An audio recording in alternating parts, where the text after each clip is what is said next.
กด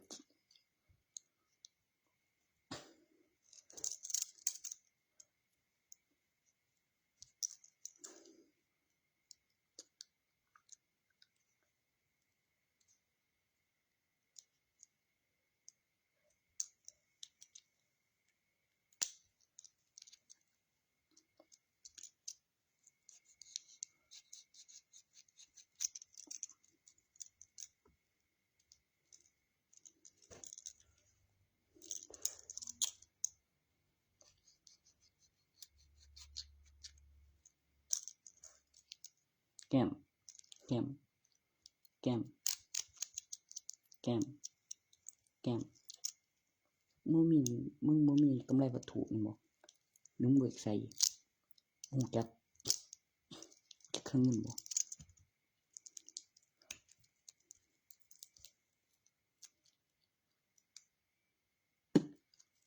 มึงแก้ม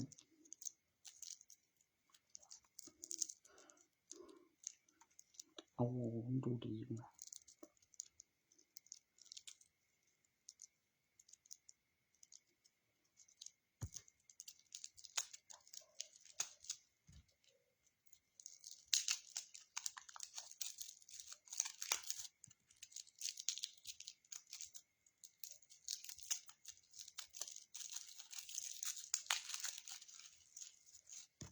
กูเองมันก็มึงอย่าแม่งกูบ่ได้ว่าพ่อแม่มึงนี่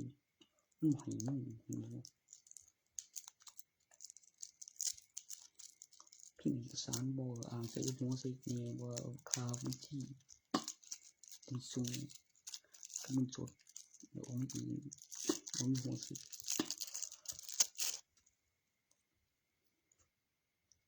หัวสิกูใส่วะ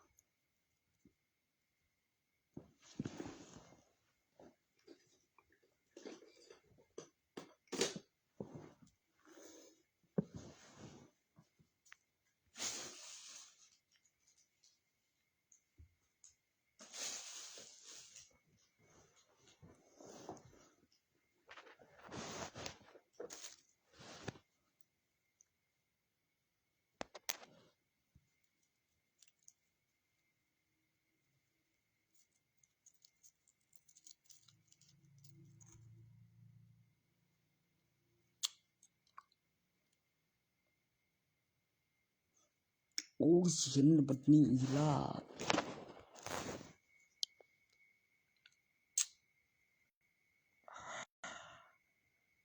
โอ้ตอก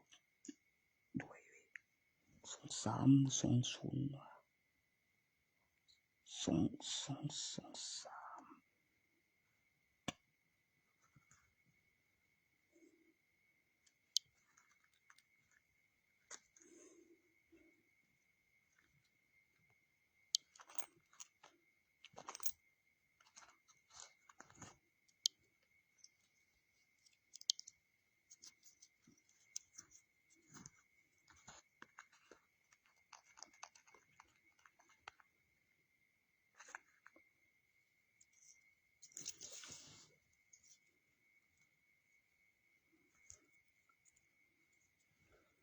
ไปเพิ่งกูไปทุกทีนี้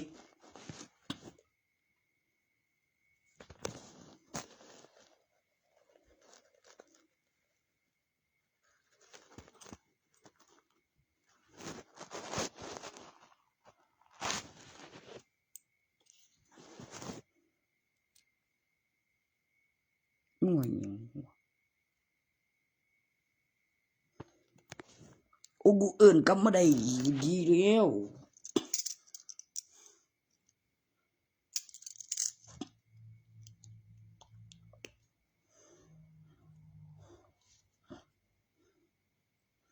บาดใหญ่บ่นั่นนี่แนวไหนแจ่ม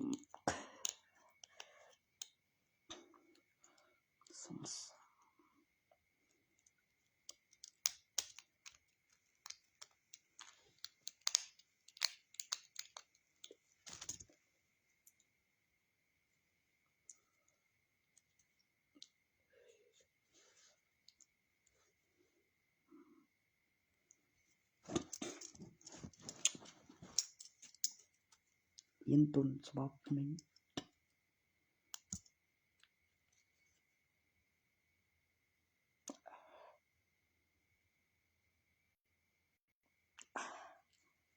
ว่าสิกูใส่กูไปลืมได้ว่ากูทำให้หยัง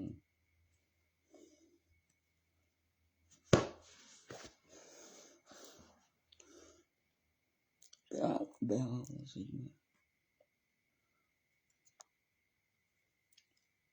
โอ้ยไฟเกรดเจ้าที่นี่จะว่างเลยกดมาเลยกูเห็นเกิดใจสั่นหยังเลยแม่ง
กำลังจะวางมาที่พุ่งหัว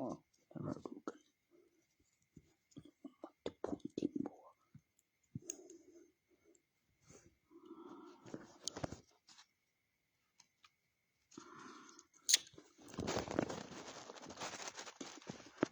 บางท่านคุณนางในวังนี้อยากได้มากเด็กมีทั้งขอบเคยเห็นทัดใส่แต่สิ่งของเหล่านั้นมัน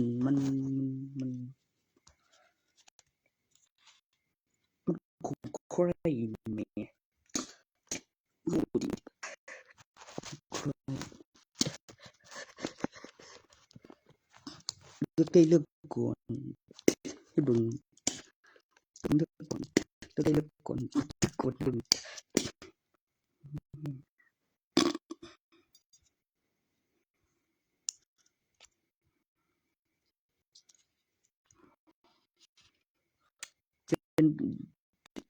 เป็นกับ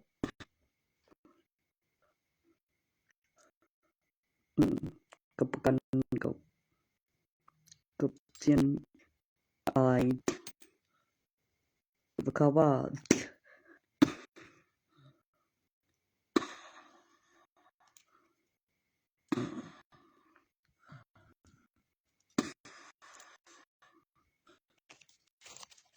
หมายเลข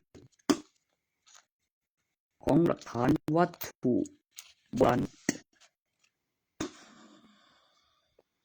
ที่ได้มาเสียดายนะไม่เสียงเมื่อกี้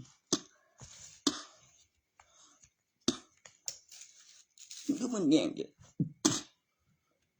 มีของ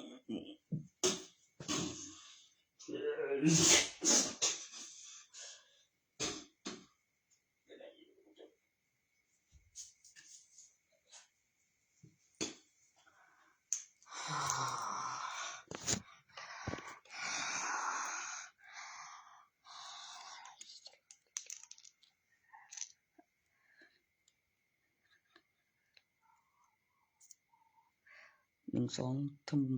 โซโตวัดผู้ที่3ผู้สุดทำมุมโซโตวัดผู้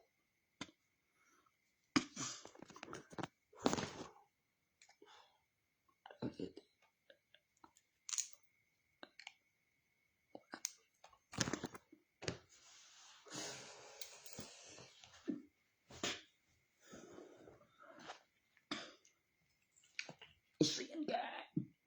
โอ้พ่อ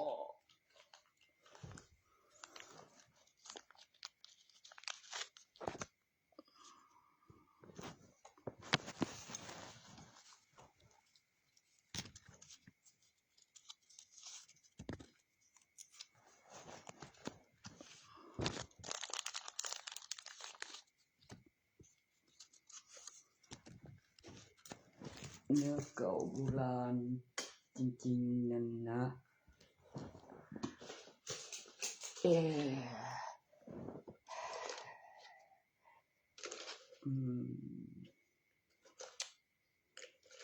คนก็ไม่เจอหรอก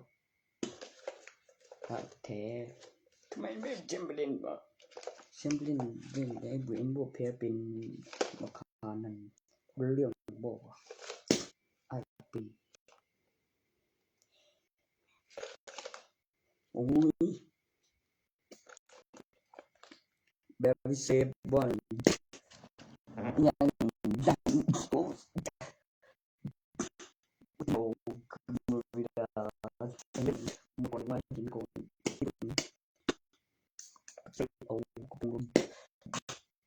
กูจะอ่านบอกยังไม่ตายอยู่เก็บได้ไม่สูญรายนั่นกูบอกไว้กูตัวสอนคนยังไม่ตาย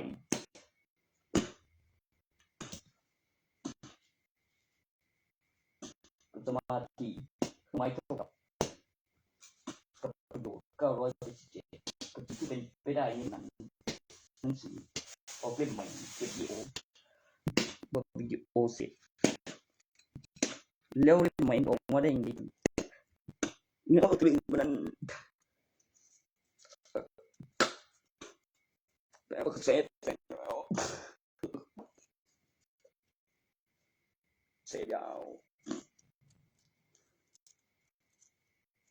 ยาวเลยนะ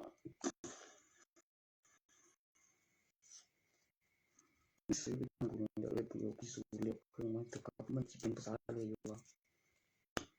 ปฏิบัติรู้บ่ว่าโลกสอนฟังมันคือพาเรียกนี่ครับ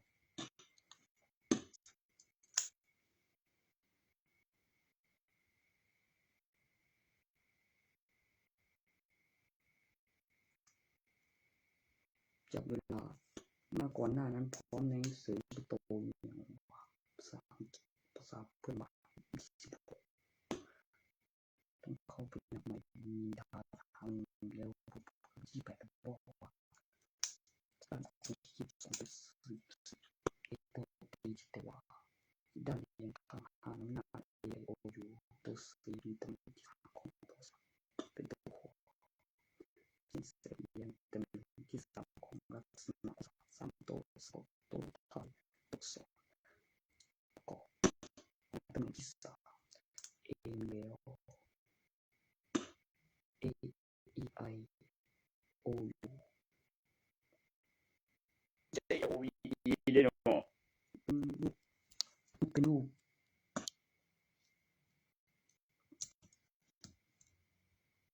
มันเป็นรูปเสียงนี้8 2 3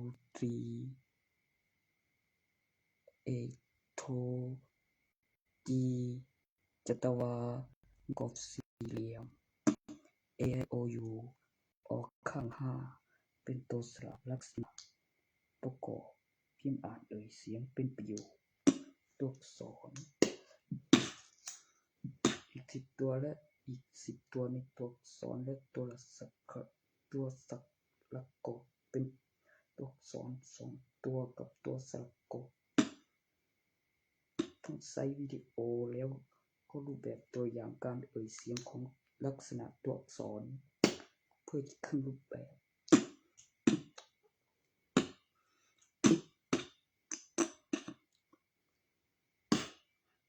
ถึงปัจจุบันแอปพลิเคชันมันว่า24บ่แล้วนับใหม่ก่อน26ดี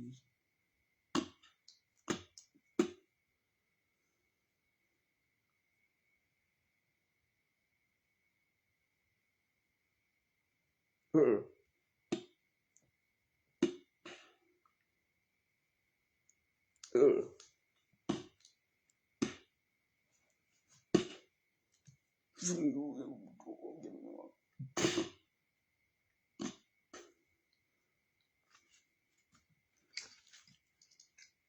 กขาลังมา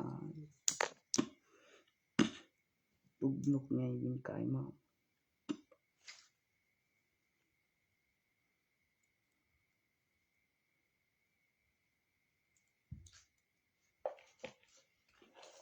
มีใครรู้บ้างว่าหมากขาวๆรสเส้นเหมือนยาไอว่ามันเป็นเม็ดอย่างนี้ตัวหลังแดดเสร็จนะใครที่ซิมไม่ได้เน่าเลยเป็นเม็ดอย่างนี้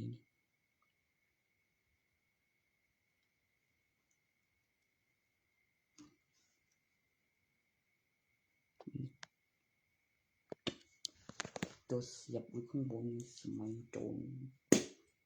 เป็นผลไม้ข้างในเปลือกมันตุ่มสีขาวสีใสเส้นมันยาไอเรื่องเด็ดเดียวแต่คือมันจะมา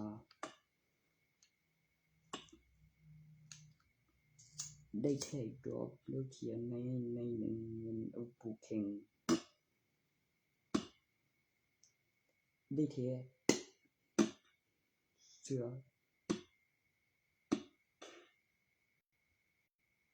คำเอาปักมา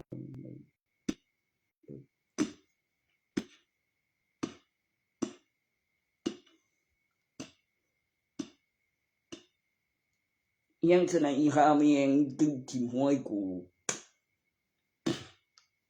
ปักไม่เองเป็นคนใหม่เดี๋ยวสิก่อนวงเส้นผมนอน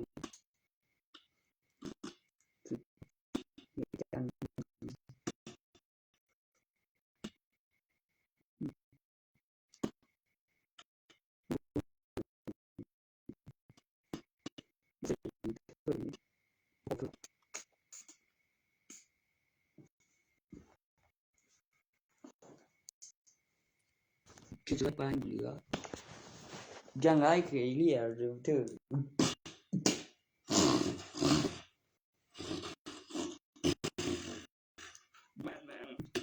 ยังคือที่โอ้โหดีเลย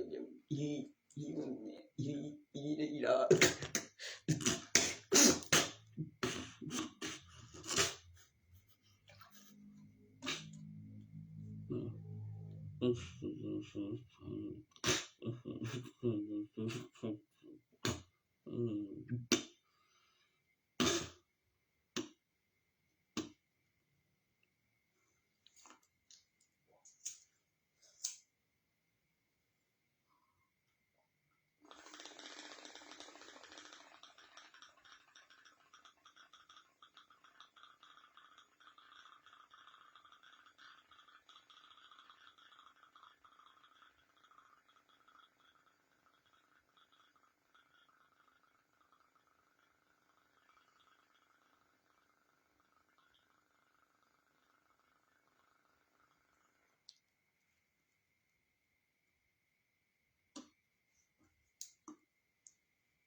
อั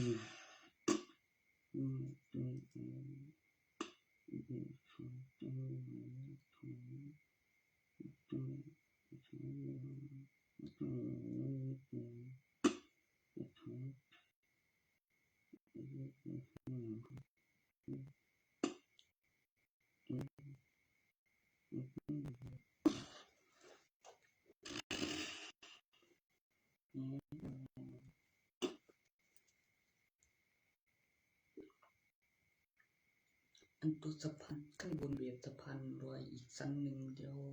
มีบัญชีและมีรูปแบบนั้นกับระยะเวลาจำได้เลี้ยวแถวทะเลเลี้ยวไปทางนั้นว่ามีวังทะเลไหมเลี้ยวก่อสร้างไปก่อน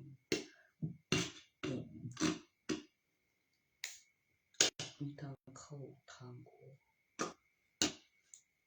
ตัววังทะเลนี่นะ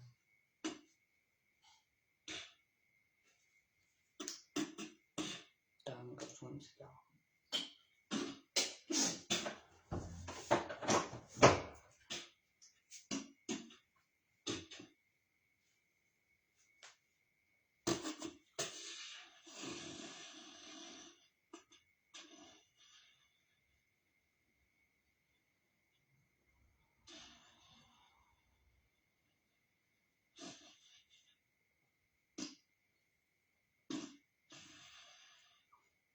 สี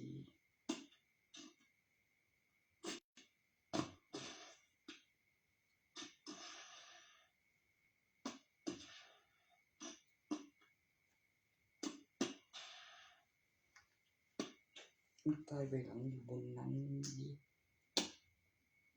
มากก็สิแก่วิญาณนั่นชั่วอายุคนการตั้งค่าวิธานวิดา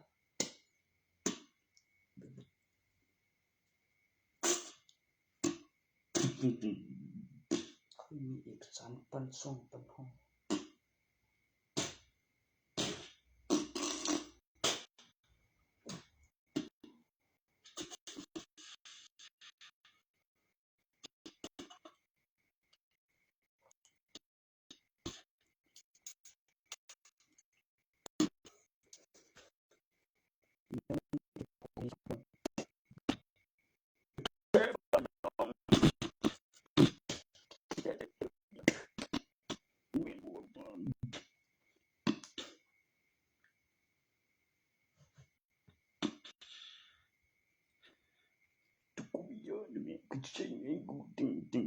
ไม่ด้วย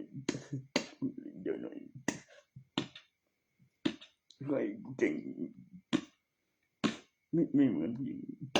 มีแต่ตลกของตึงเคยน้อยมีสิ่งเรื่องบัตรมันทำบ่อยเขาทำอะไรน้อยมันคือสุดยอดของสุดยอดอยู่ในพงสีแดงเดียวมีทางเข้าทางออกทางเดียวแล้วมีคนดูแลแบบงานคือเห็นเป็นของพิเศษบางคนแล้วมีอันนี้ดูแล้วดูบางอันก็สนุกมีอยู่24องค์เนี่ยแรกมันอื่นแล้วโดยสมบูรณ์แบบอะไร24อันดีที่ดวงจันทร์ตอนนี้มีกี่เป็นที่อ่ะก็เลย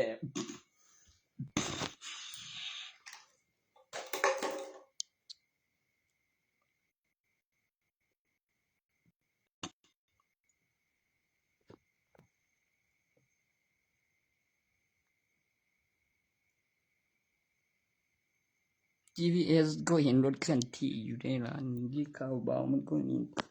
ประกาศอยู่ตรงนั้นมันก็คือเส้นอาทิตย์ขึ้นทุกเช้าแล้วมี12ชั่วโมงแล้วมีพระจันทร์แล้วมีสันกดแสงและเสือการแต่ปกติแล้วมีกลางวันกลางคืนเสือการแต่ปกติแล้ว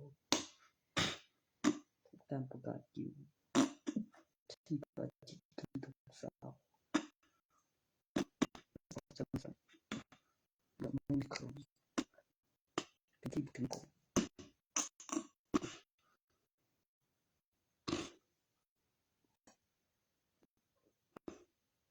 หายไปคนเดียวแล้วกลับมาคือเห็นถ่ายทอดสดเลยครับครั้งนับจึงมีการจะไปบอก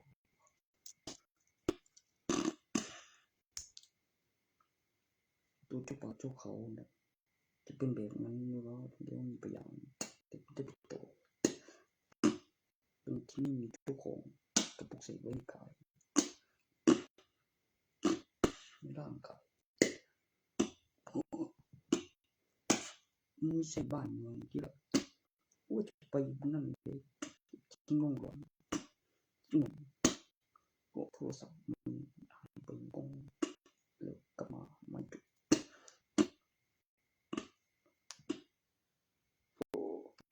ไปคิดถึงก่อนขึ้นปกกับข้าวก่อนประกัน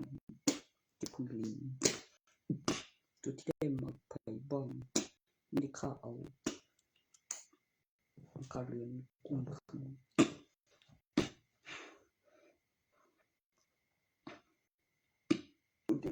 ยอมเสียก็มีเนาะมีหลายสิ่งหลายอย่างเลี้ยวถึงปัจจุบันแล้วก็มีสูญสลายไม่น้อยลงแล้วก็มีการผลิตอย่างมั่นคงและยั่งยืนตัวที่จะทำให้จำได้ว่ามีอยู่เท่าไหร่ใจยังก็จะเข้าใจไหมมันจะโอนเมื่อนั้นใครว่าจะโอนมันก็ใจอะไรบอกเมื่อกี้นั่นคุณมีเงินในบัญชีแล้วมีทรัพย์สินอะไรคุณจะได้ยัง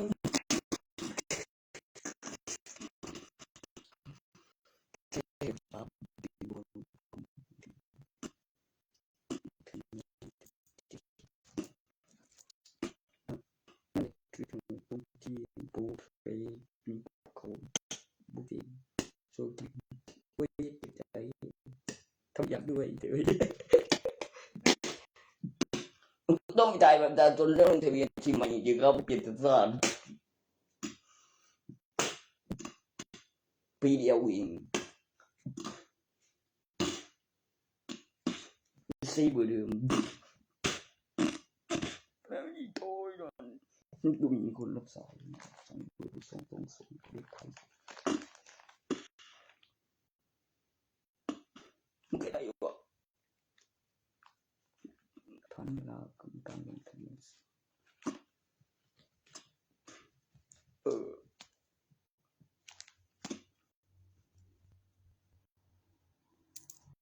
วิญญาณมีความท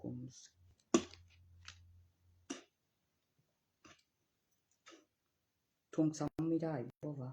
สิ่งที่เกี่ยวกับในยูทูบนักทันเวลากับบอกไว้ทวงซ้ำก็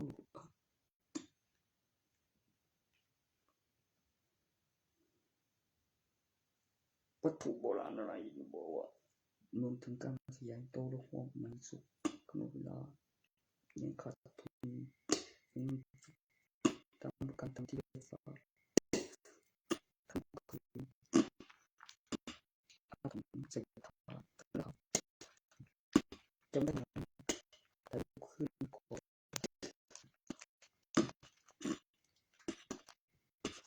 กวนว่าเอาดอกหน่อยโอ้ไม่เจ็บเลย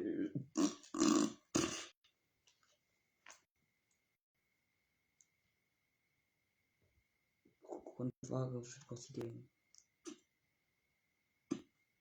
อะไรนะคุณว่าเขาตัวสีแดงแล้วขึ้นศิลปะเองในสุดก่อนอันนี้ลายดาบขึ้นรูปผมในโลหะอันไหนพ่อหญิงพ่อสั่งว่ามีแล้วกับเก็บไหนคือดีเด่นแล้วขึ้นรูปผมในดาบในพิพิธภัณฑ์ ลายผลไม้ประดับโอ้มีดินขึ้นเองขึ้นเองทำไม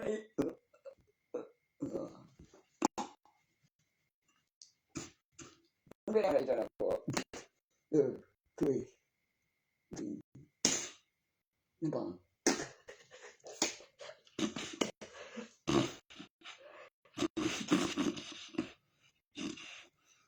คนบนฟ้าคือสุดกว่าที่เองบอก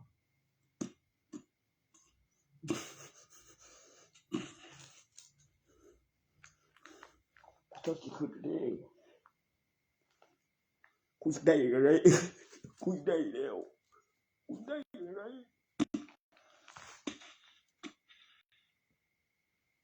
คุณได้อะไร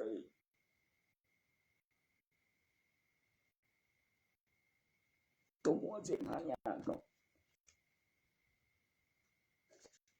ยากตัว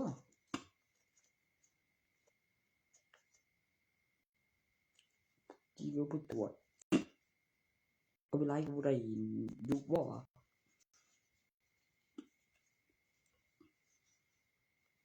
มันสดนิดมันก่อนเงา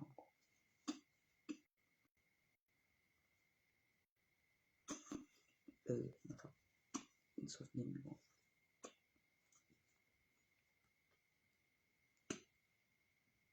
มันออกไม่เองดีครับเอามันสดนิดไปโอ้มันบูยูผลิต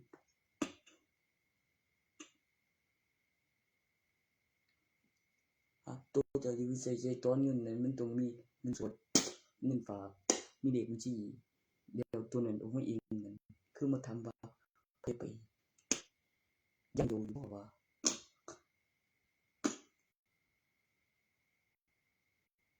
รู้สึกสุดนี้จังมันอุปกรณ์ชิ้นเดียวนี่สุดแบบตัวเลขมีซ้ำกันของหนึ่งเอกสารเหมือนหนึ่งธนบัตรที่มีซ้ำกันมันมีคนเอาไปถ่ายเอกสารแล้วมันเอฟซีซองบอกตัวนั้นก็ระบบไม่ซ้ำไม่แล้วเลี้ยวครับเกมโอ้มันเหมือนธนบัตรที่ต้นฉบับว่าอ้างว่าผิดได้ว่ามีทำเกมแบบว่าจีนมันกันเหมือนว่าทำอะไรโอ้ยโอ้ปูขึ้นโแล้วจริงปูขึ้นโแล้ว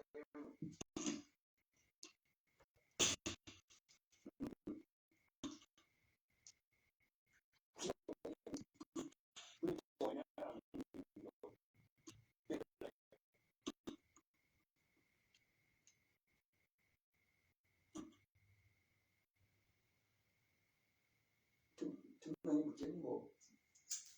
คือความจริงมันเป็นอย่างที่ทำให้มันถูกบอกไม่ใช่ตัวเราตั้งขึ้นจากหรือขนาดของวัตถุกับอวัยวะบอกว่าโอ้ยดูใส่อยู่ทางประจำตัวนั้นไม่ได้เนี่ยก็ได้ห่วยกูกล้าเห็ดบัววะ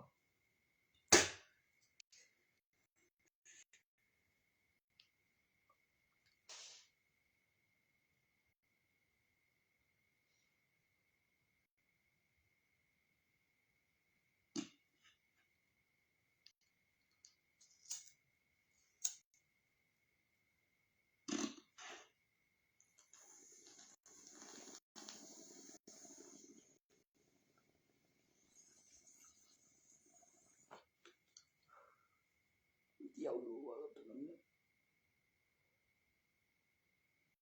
มีทุนรายวันเดียวก็ กินปีและตลอดและคำของความและสุดเราเลือกไว้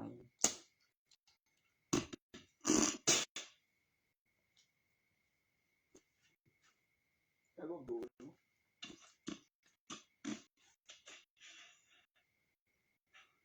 แล้วก็ดันตรงนั้น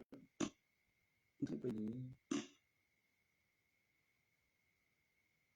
ต้นทุนไม่ขายร้องมาแล้วประเทศจีนก็ว่าอยู่ส่งจีนบ่มันจะเป็นไผ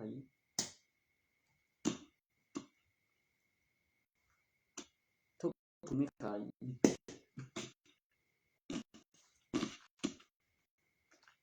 ก็ทำเนาะ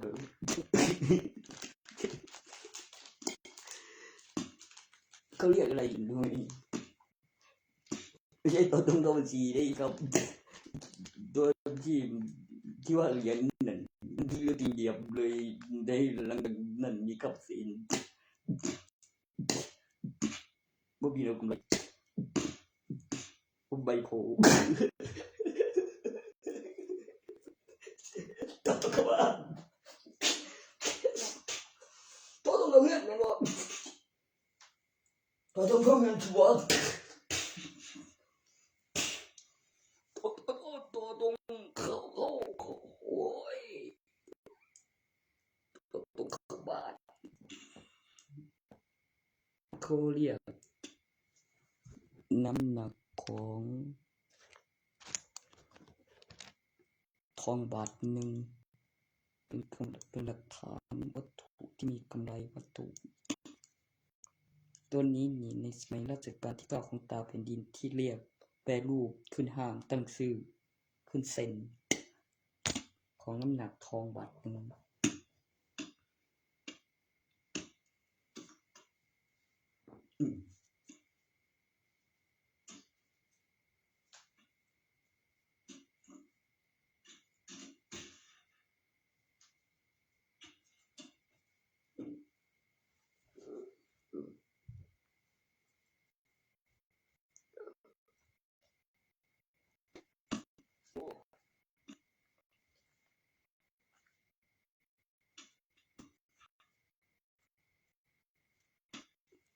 ว่าจะ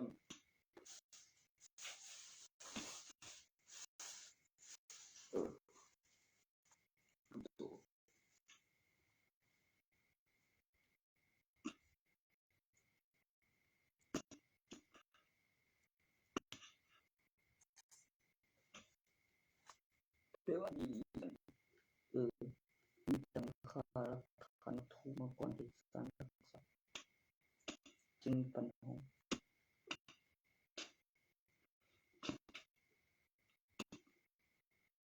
โหก็บ่ดีกูดีนึงฮะ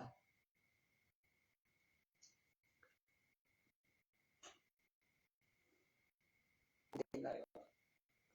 กูดีนึงกูดีงานมันนั่นผมก็คิดว่าท่านไม่พ้น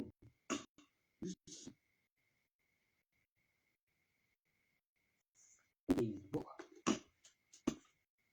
ก็ดีสิที่ตาบ่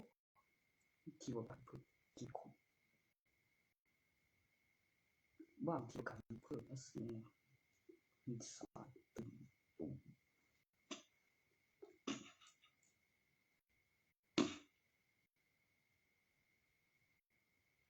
ก็เป็นปีสิไม่กลัวคำพูดก่อนไม่กลัวอาหารทั้งที่เงินที่ไปบ่ได้จะ24เลยครับ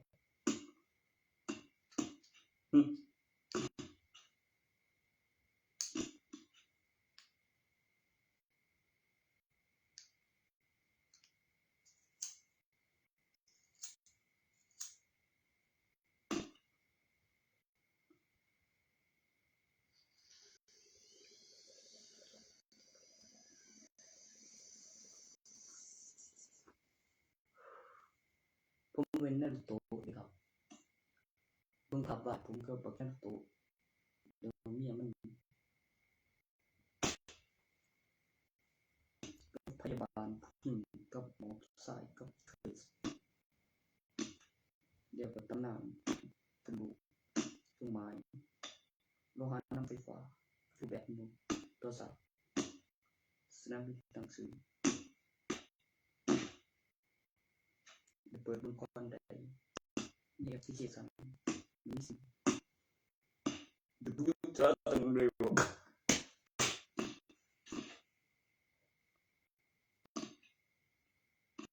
ก็ไม่ได้เดี๋ยว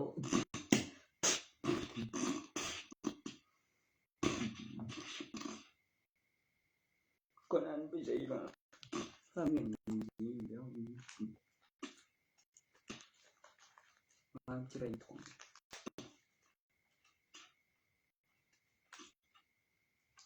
กลัวจะอัปเดตรู้สึกเองอยากไปหาเงินก็หาเงินเป็นสิ่งที่เรียกว่า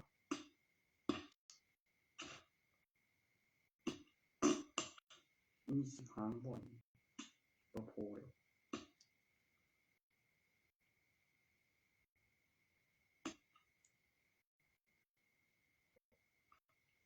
เลยฟังกูอีกคือกูดีกูเท่วะกูเลยฟังกูอย่างฮะโอ้ก็ยังว่าไม่ใจโอ้ย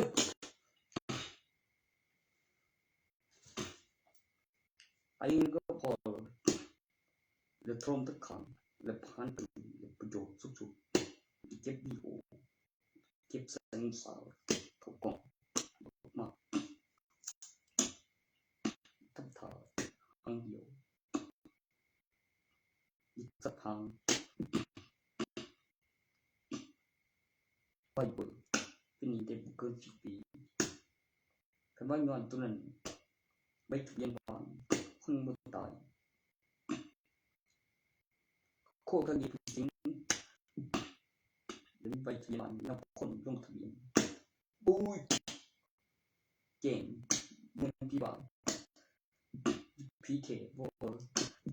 ติดเสียจุดไหนล่ะเป็นเงินแม่เขาเก่งลูกเก่งบัง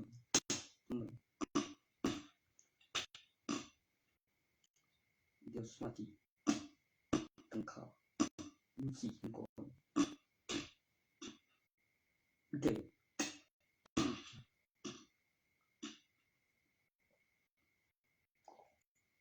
ห่วยมาเรียนลูกคนของมุขลิผล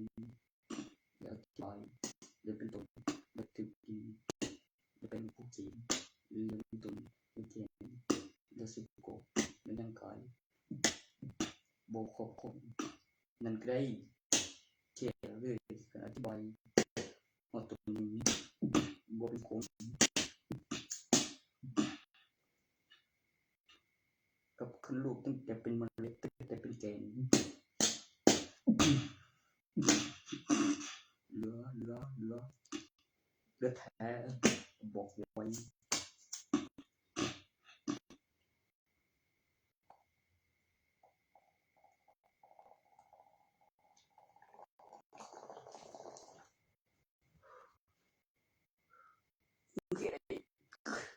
เมนเลยละ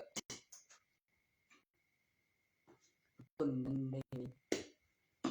ต้นที่ออกลูกเป็นสาวชื่อยังว่าบักขาบ่คือในการ์ตูนแท้เลยที่ในนั้น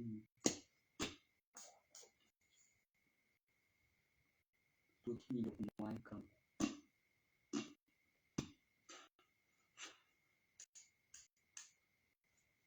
ประโยชน์ที่เป็นจริงตนนั้นก็เป็นแกนว่ามันมาได้อธิบายเป็นพลังตั้งค่าที่ข้อสิ่งเป็นแกนแล้วตามหลักการทางธรรมชาติแล้วนอกจากหลักการทางธรรมชาติแล้ว มอบพลังให้ผู้ครอบครองบอกว่าเขาจะเรียกหัวใจตรงนั้นมันจะเป็นผู้สังกัดใจประโยชน์กับผู้ครอบครองจริงๆเป็นพลังมันเริ่มจะมาแล้วเอาตัวนั้นหน่อยกับจังหน่อยเด่นกำไว้มือเด่นกูเด็กขาลังมาขาไก่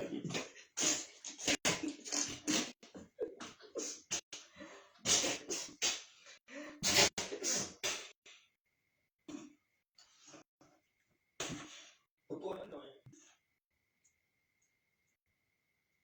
เรื่องที่หาได้ทางธรรมชาติเหมือนพัฒนาการคาบมนุษย์ของแมลงวันและเครื่องในและแอนดรอยแล้วตัวบอทก่อนตัวอย่างถึงติดต่อเข้ากันได้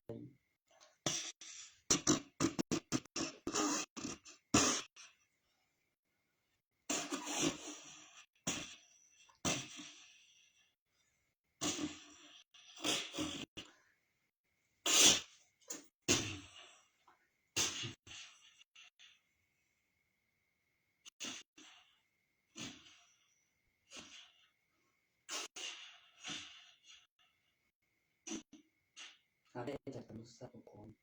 ตัวเป็นผมว่าผมมีทุนเงินเป็นเสียงเกียร์ที่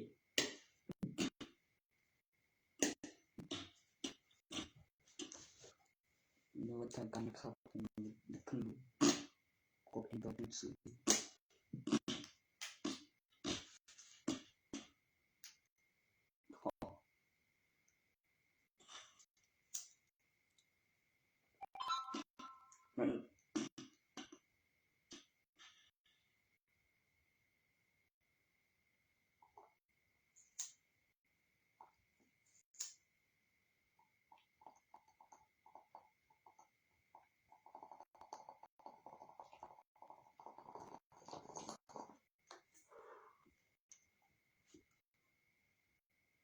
มันเกิดขึ้นเพราะ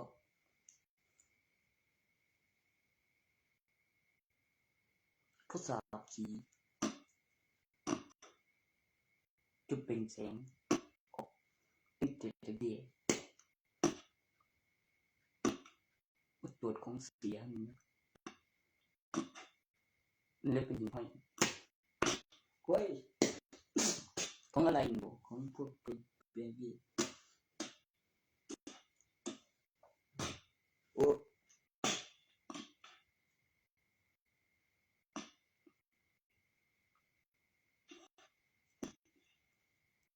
สีซ่าเป็นเส้นเต้นเดียวเป็นแบบเดียว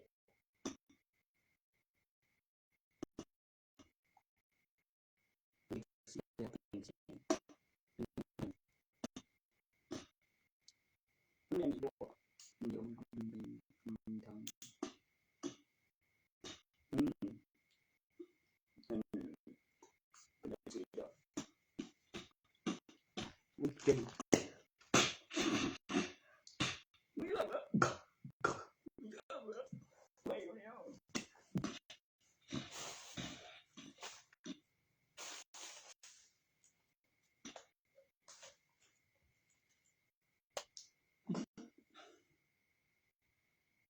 เสียเป็น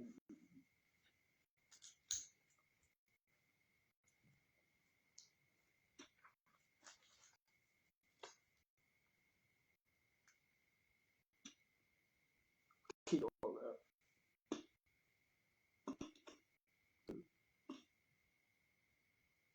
ผมเสียยาจริงๆกูรู้เลยกูคือโดน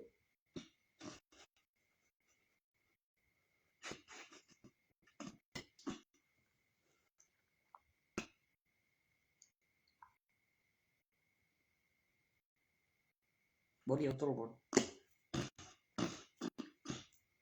จะเรียบ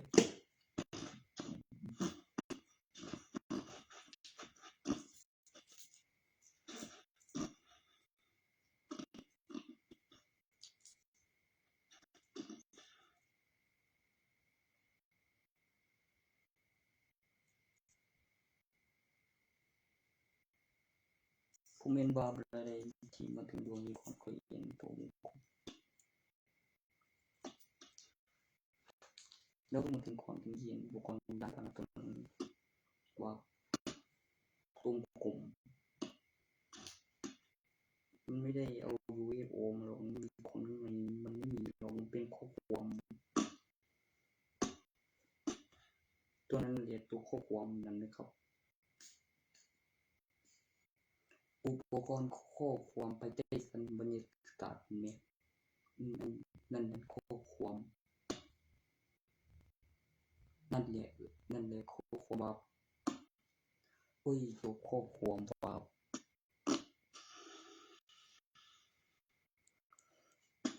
โอ้ข้อความ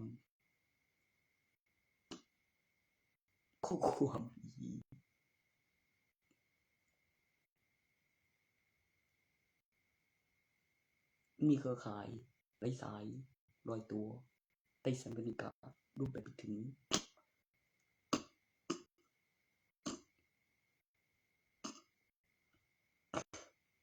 มันเวียนหัวเลยมันเล่นตัวยิงจำ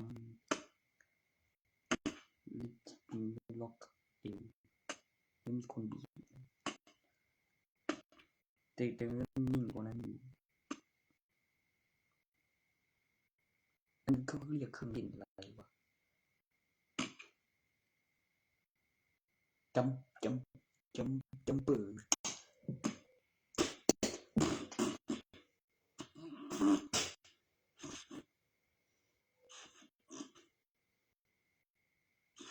อุปกรณ์ด้านไม้เป็นอุปกรณ์ที่เชื่อถือไม่ได้สำหรับใช้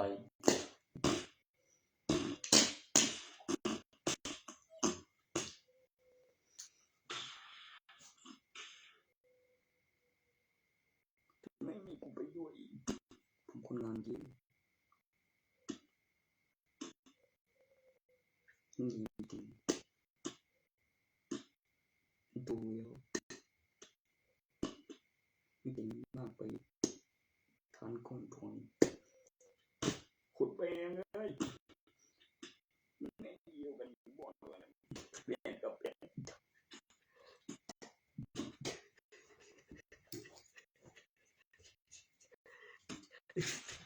อะไรก่อน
นี่วิธีโอ้ยดูจะเป็นไปได้จะบายเป็นกี่ว่าได้พลังมันจีสระเรื่องนั้นนี่เด็กผู้ใหญ่จะผ่านเข้าป่ากี่มันเด็กเปลือกนั้นเด็กบอกอย่างตำนานนิยายผู้สังเคราะห์แสงเจียนเพียนสิ่งมีชีวิตนอกเหนือจากเรื่องธรรมชาติแล้วขึ้นรูปยังความคิดความรู้สึกจำได้เหมือนในสื่อการ์ตูนบอกว่า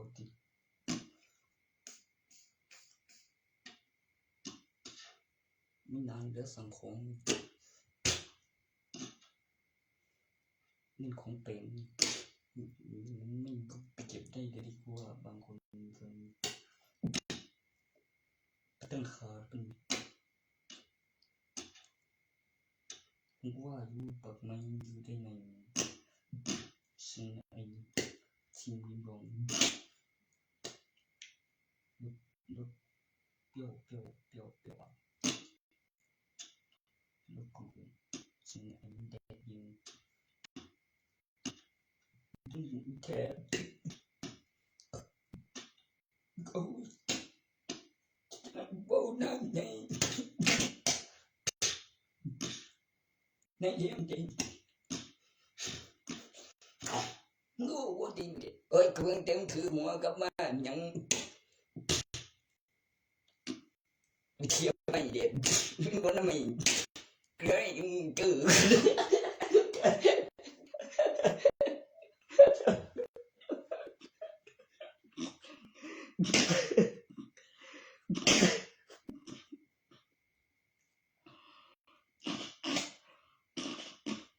ทุกวันจิ้มหนูลูกมาดีอยู่แล้วเฮ้ย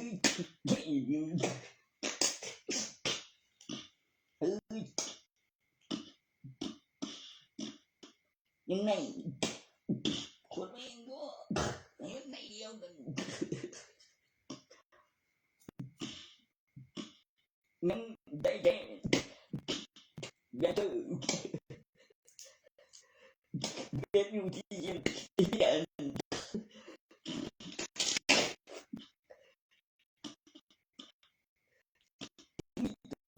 ไม่ท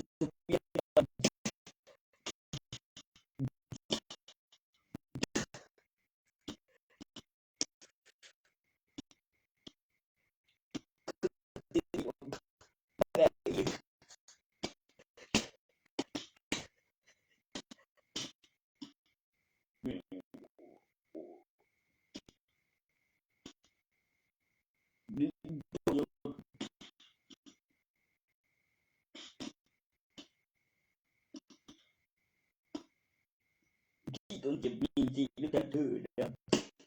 แต่ทำไมไม่ทิ้งเว้ยโอ้ยทิ้งเลยที่มีอย่าโดน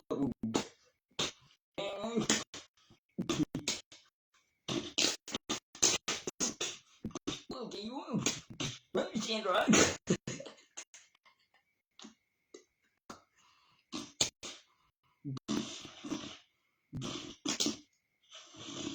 คืออย่าง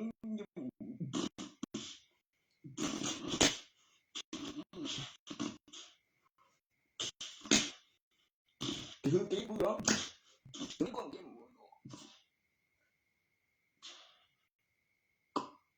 ว่ามีของบุคคลเก่งยังเป็นยังคือ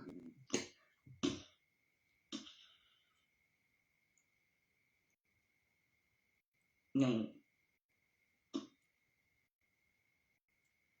นี่อยู่ตอนนี้เกิดมาตั้งเลยทำไมเย็บอะไรบ้าง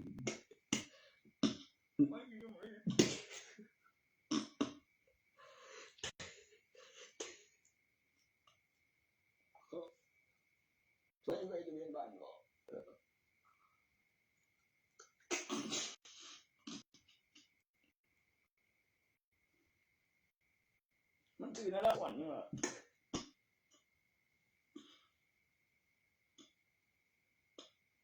อันตัวนั้นก็คือกันอยู่ได้มันไม่ได้ชื่อนราธรดอกธนากรได้บ่ชื่อธนากร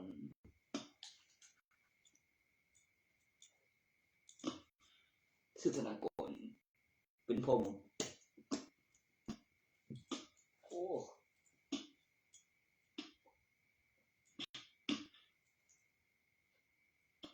เอกธนากรเป็นพ่อหมดปู่คือเราไปแล้ว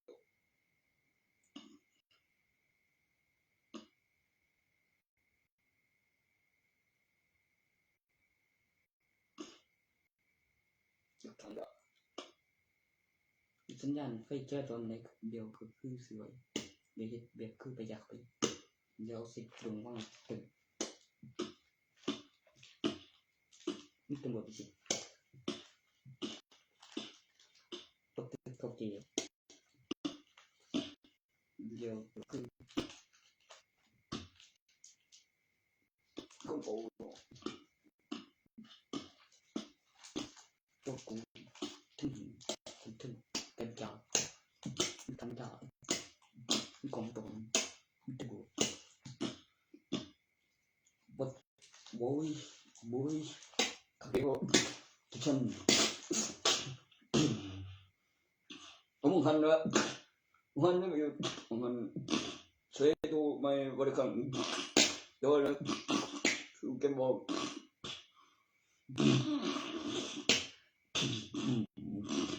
ประจบ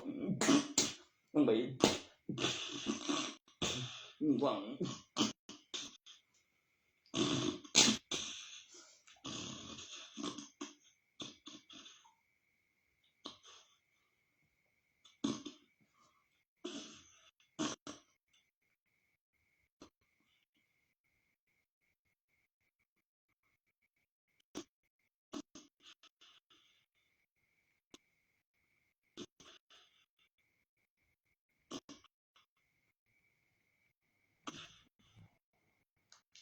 แต่ปีพ.ศ. 2560มีตั้งมา3หลังรางวัล2ล้านบาท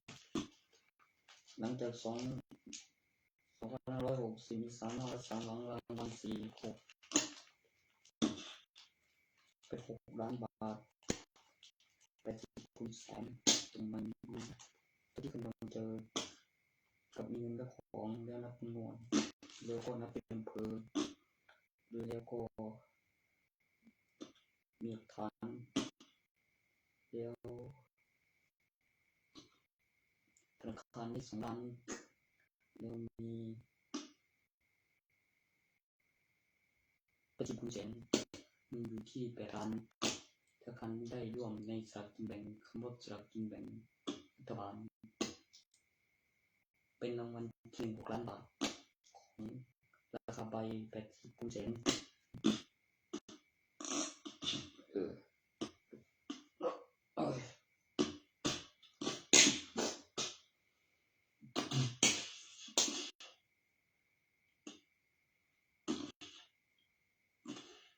แล้วการลงชื่อจากผู้บริหารระดับสูงในกองทัพแล้วก็การตั้งค่าในสหกรณ์ของดร.ในมหาวิทยาลัยที่จงดีไซน์แล้วมีทหารแล้วก็จิ้มแบบราคาหมอกเป็นปีคือได้ค่าตั้งราคาจริงของราคาหมูแล้วก็มีตัวเลขแล้วก็ต้องไปซื้อของแล้วก็เงินบินประกัน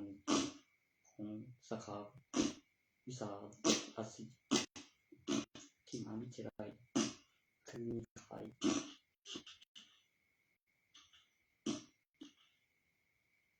โอ้ยเออครับกูไม่ไปเลยก็ต้องเลยครับของกำลัง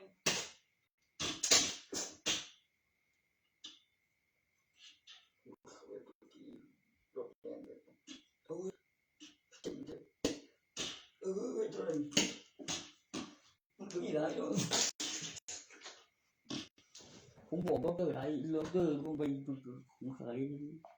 ได้ค่าตั้งคัน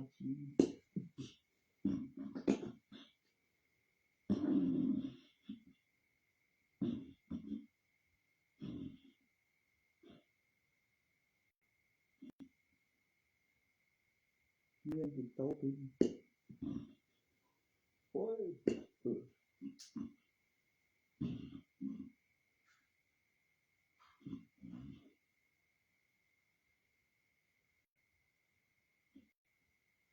ผมไม่รู้จริงต่อระบบ10เนี่ยผมเพิ่ง29ปีเอง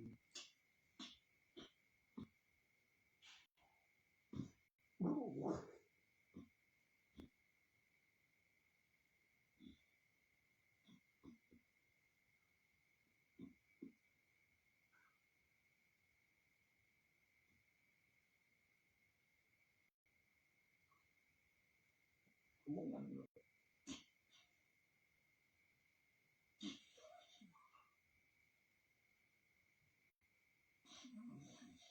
โอ้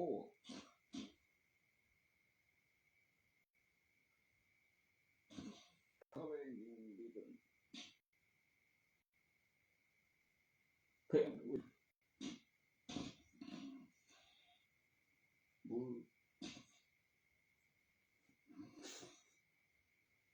บูเฮ้ยรู้บู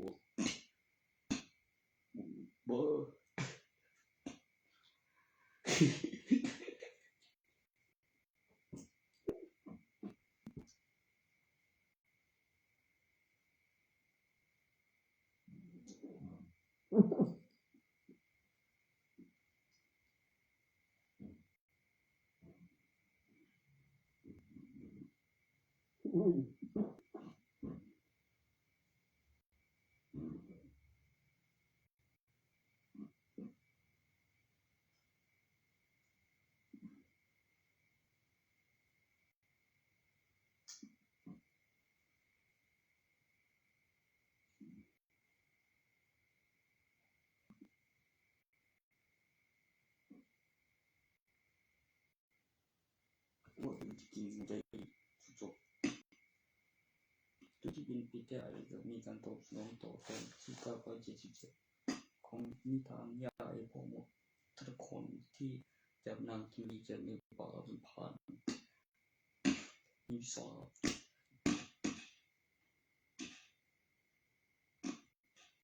อธิบายถึงแกนแล้วเป็นต้นแล้วหัว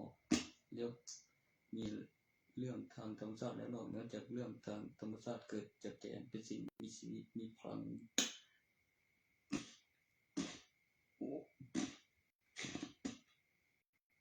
และได้ครอบครองมันเป็นแกนของผลไม้ที่มี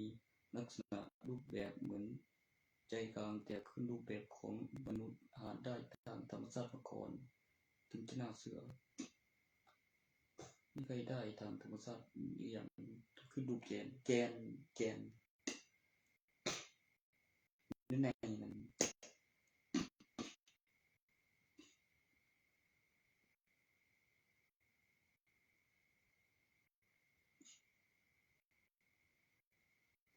ว่าตอนปรุงมันจะโตกับเราถึงพวกก็คือนั่นเดียวคือวิดีโอเดียวคือผิดเรื่องบอกเกิดเรื่องพอกเมล็ดแล้วเกณฑ์คือ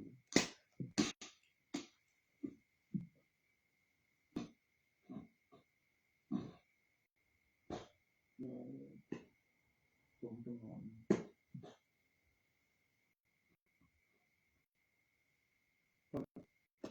ใช่ไหมมาบอกเรื่องบุก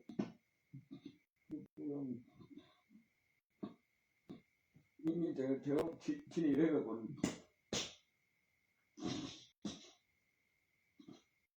ที่ฮัทสตาร์ทสุดตัวที่จะโจรมีบุคคลกล่าวไว้ว่า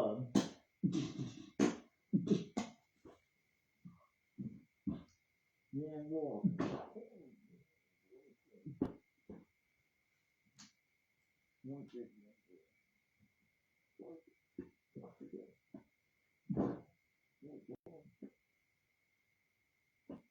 โอ้ยก็เห็น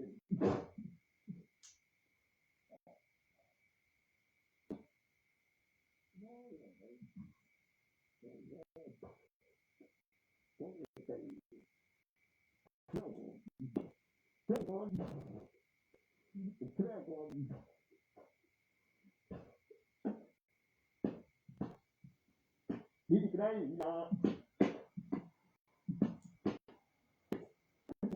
นี่เด็ดเด็ดก็ได้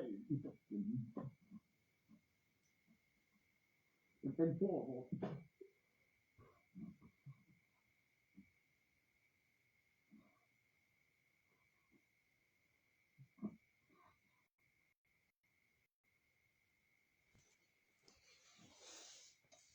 แต่ว่าจะ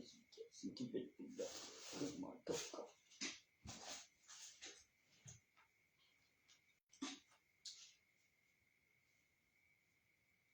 คือเมียนดีบ้าง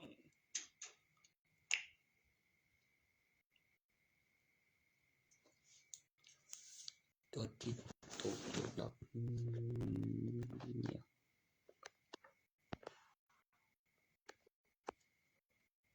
มันเป็นกายทรงนี้นี่ว่าสึกแข็ง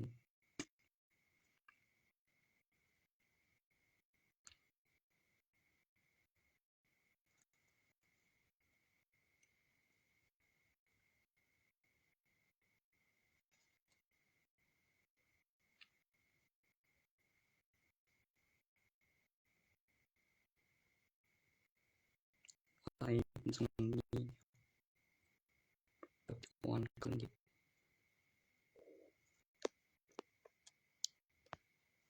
น่าสิ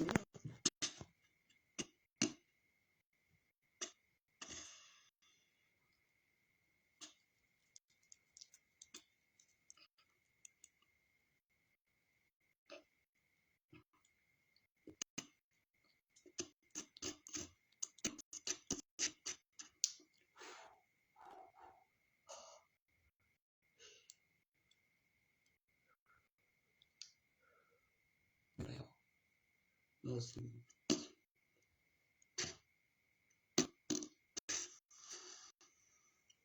ตัวนี้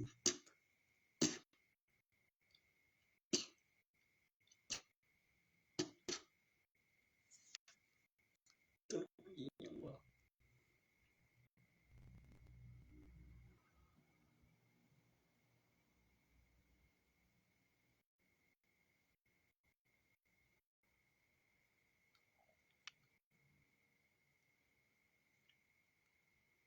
ใช่แล้วสิ่งครับครับ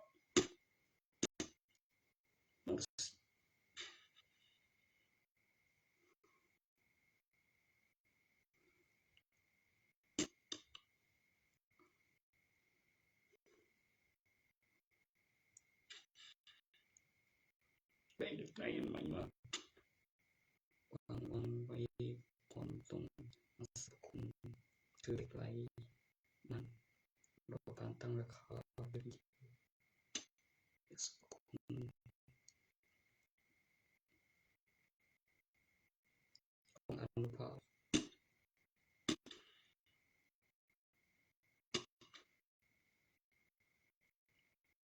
ของคนพวกเขานะครับรอการวิจัยของนักวิทยาศาสตร์ที่เป็นไปได้แล้วสัมผัสถึงแรงดันวิญญาณของวัตถุเทียบแล้วก็เป็นตัวหน้าตัวตาแล้วได้มาในกล้องตัวยิงตัวเต็งโบโอเคพอเขาบอกโอ้ไม่ขายหรอกที่ตั้งจิ้มทาบอนใจหรือว่าอยากได้ยิงบึงกระดูกแบกดี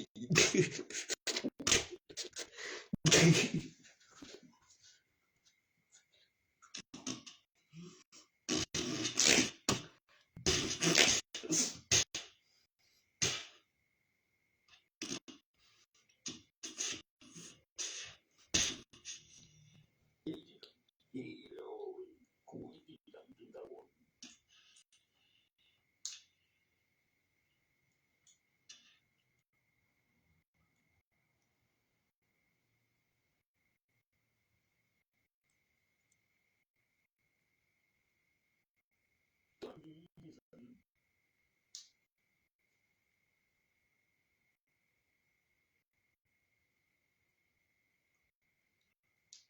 ลังจากคนตายแล้วฟื้นมีความคิดมีความรู้สึกแล้วมีคนฟื้นแล้วมีกฎหมายมันก็เกิดหลวงพ่อศาสนานั่นเด้แล้วก็ฟ้าสว่างแล้วก็สังคมมีจิตแบบสุดแล้วกลับมามีเสือคนพบวิญญาณความคิดความรู้สึกบนคนฟื้นก่อนแบนตัวก่อนจะโดดลงเครื่องบินนั้นบ่มีตัวนั้นมาก่อนแล้วมีตัวนั้นใส่คุมระบบแล้วตอนสว่างแล้วเข้ามาอันสีไม่ยอมก็ไม่ได้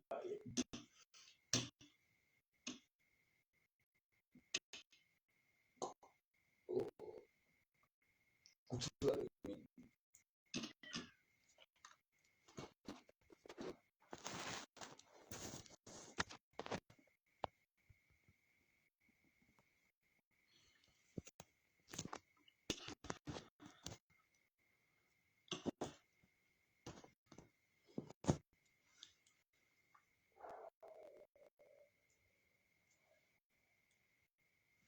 เชื่อแม่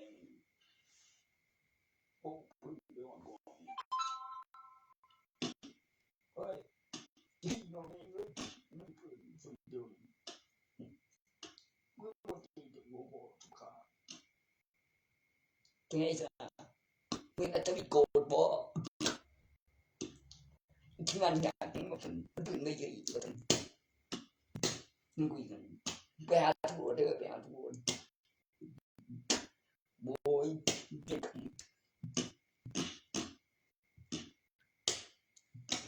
แม่นยังกูไปเป็นตั้งแต่เขาวันนี้อยู่ที่กูบอกถึงยังกฎหมายเยอะอันนี้ไง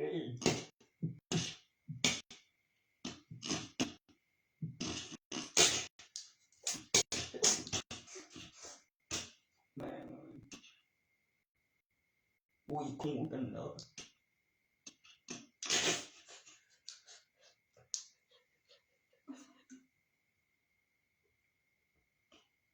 ถ้าถอดหัวก็ข้าหัวเด็กพวกพวกใคร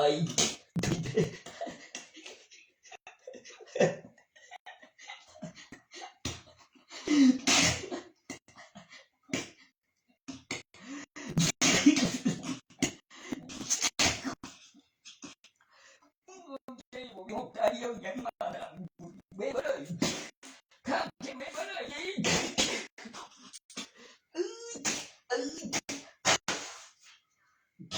งูใหญ่วงปุ๊บรถกู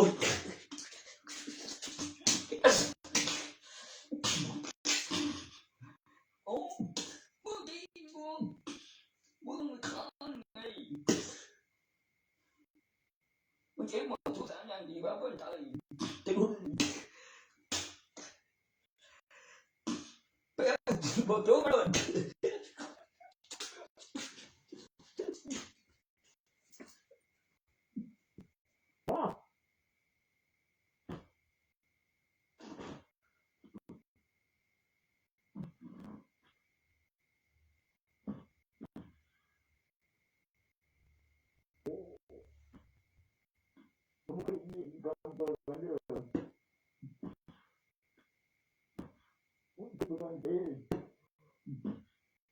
บอกเฮ็ดจังเฮ็ดบ่นะบอกเฮ็ดจังเฮ็ดบ่ว่าบ่มีความขึ้นฟื้นนี่โอ้ตายโอ้โอ้ขึ้น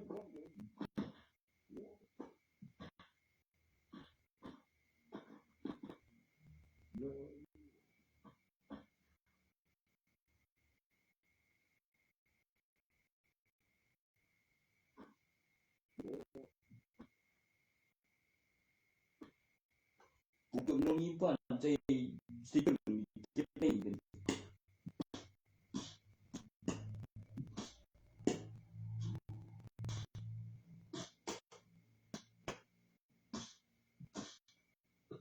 ตัวมีปน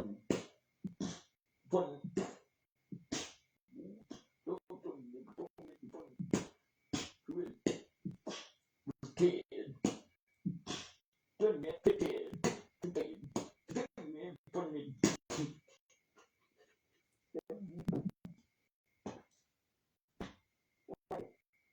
ว้าย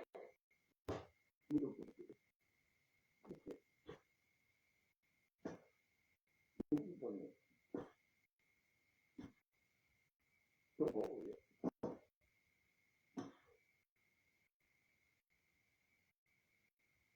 มีเจดีเด้ตอนนี้ใส่อยู่ตัวมีเจดีนี่ก็ดีบ่วะหรือยานบ่ขายหรือบ่เบิดสร้างมันใหม่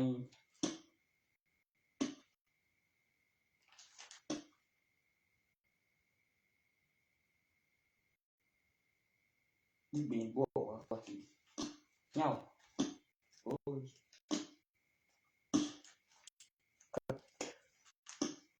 โอ้ตายไปเป็นเบาว่าเอาไปนำได้อยู่รอบบางโตคิดก่อนบ่จักคือว่าจันว่าหึงดีถูกเป็นยังไงบูฝาดหัวเพียง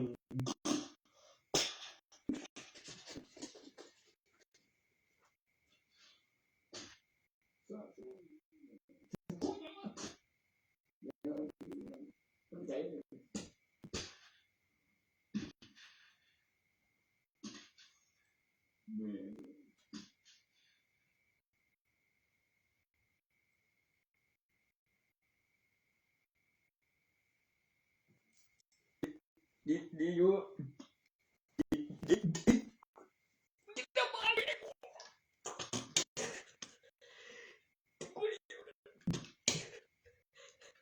โอ้ก็โอ้นี่แม่โอ้ดีอยู่โอ้แม่เอ้ยมันจิโอ้ตัวนี้คนโอ้เก่งโง่ดีโอ้ยมึงว่าบ่มาแบบโดนไปมึงต้องการอย่างที่ท่านแล้วเที่ยวเอ้ยเส้นเดียวเที่ยวเอ้ยแม่งใช่เลยคิดว่าโอ้ยโอ้ยมันยิ่งพอดีเลยช่วยอย่างนี้เนาะแล้วต้อง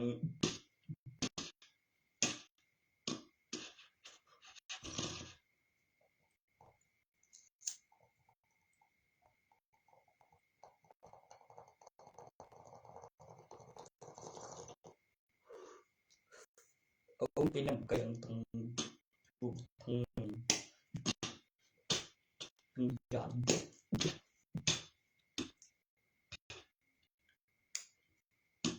บางเดียวกับหมอกพระโลวัฒนธรรมบุญกับก็บอกให้ขนาดนี้มีเสียงดังมากว่ามีเงินบ่มีใจโอ้มาเข้ามาอะไรอยู่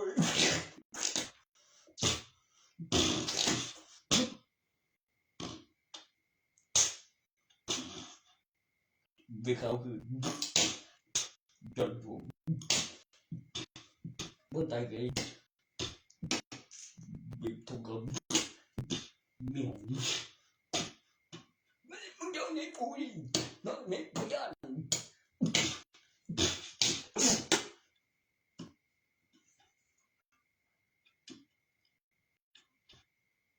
โบ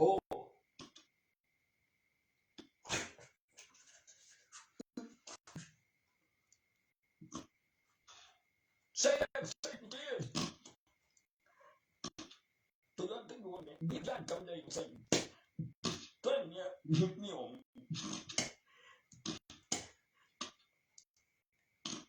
บ่เคย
6.2 แล้วเที่ยงปีต้องถึงปีจะเปลี่ยนกลมถึงจอเฮ้ยโอตัวเดียวดิจีเช้าคืนกันเก็บพวกดีกึน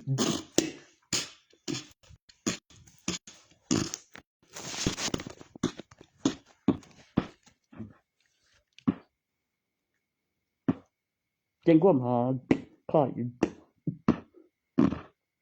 บูยบุญน้อยลงจุนใจเย็น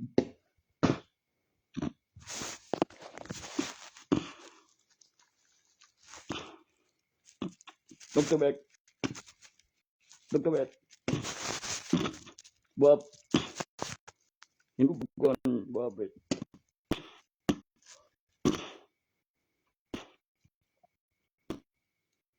เรื่องคือดินพื้นที่ตัวกลางวัน NASA นั่นเฮ็ดแบบบ่เครื่องเด้อให้ผู้สมบุญนั่นเอ้ยแบบติดต่อบนบุ ความอยู่ในองค์กรแบบมาแบบนั้นต้องของเราเดี๋ยวจะเห็นจากจริงเนี่ยก็คงแบบลักษณะก็คงถึงที่ต้องใส่กลั่นเดี๋ยวสมดุลเดี๋ยวไม่ตะวันของตะวันแล้วก็ที่ออกแล้วอ่านเลยเสียงมุบรอลงคุยก่อนการคนปฏิบัติการคงรู้ภายใต้สันนิษฐานรู้ว่าทำอะไรอยู่ในโจทย์ตอนนั้น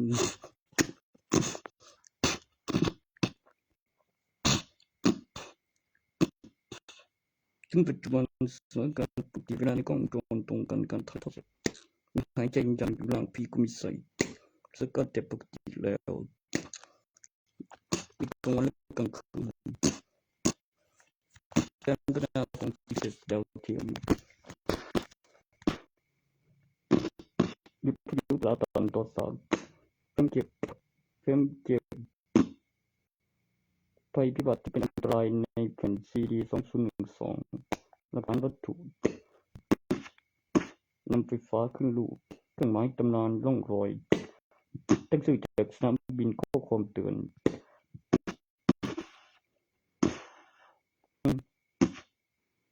แล้วเปิดดูก่อนในแอปพลิเคชัน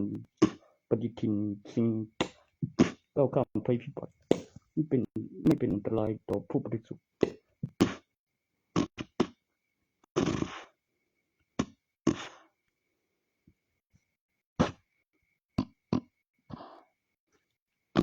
ไม่เป็นไรไม่ไหน